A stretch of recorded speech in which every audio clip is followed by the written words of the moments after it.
Ayan guys, oh, meron silang mga teflon dito. Good thing.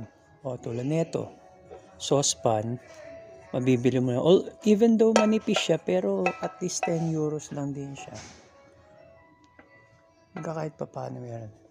Then this one naman is, how much this one? It costs about 29. Yan po yung price niya.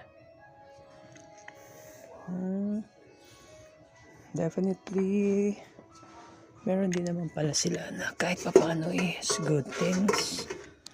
So, ayan, meron din sila mga meron din sila mga storage box. Yan. Tapos dito tayo.